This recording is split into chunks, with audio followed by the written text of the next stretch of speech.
আলোর দিশারি স্বামী বিবেকানন্দ, ভবানী প্রসাদ মজুমদার। তুমি বলেছিলে জীবে প্রেম করে যেই জন, সেই জন সেবিছে ঈশ্বর।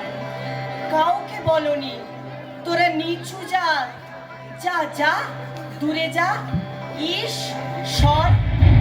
তুমি বলেছিলে অজ্ঞ মুচি ম্যাথর তোমার রক্ত, তোমার ভাই।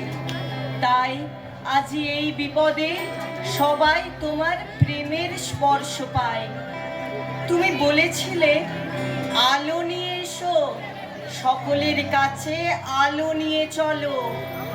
আলোর দিশারি বলো আজও কেন তোমার দুচোখ দেখি ছলো ছলো।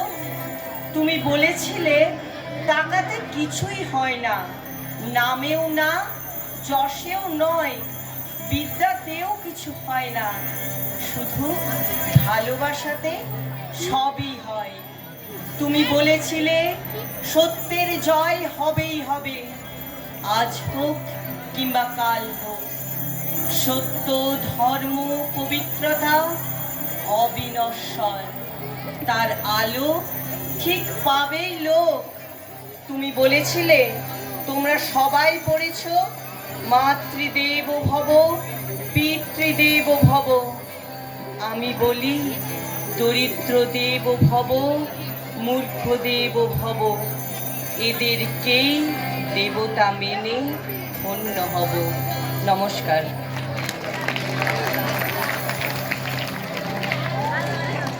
দরিদ্র দেব ভব স্বামী বিবেকানন্দ বলেছিলেন। একবার বেলুর মঠে আদিবাসীদের খাইয়ে স্বামীজি বলেছিলেন, এতদিন পর আমার নরনারায়ণ সেবা হলো। গরিব দুঃখীদের খাইয়ে স্বামীজি নিজে মুখে বলেছিলেন, এতদিন পর আমার নরনারায়ণ সেবা হলো। দরিদ্র নরনারায়ণ মানুষের মাঝেই ভগবান রয়েছে। তোমরা সকলেই জানো, কামারপুকুর রামকৃষ্ণ মিশন বহুমুখী বিদ্যালয় ছাত্র হিসেবে বিভিন্ন উৎসব অনুষ্ঠানে তোমরা এই একই কথা শোনো। তোমাদের মধ্যে ঠাকুরমা স্বামীজির আশীর্বাদ ঝরে পড়ুক। এরপর আর একটা আবৃত্তি শুনে নেব, অনিক দত্ত।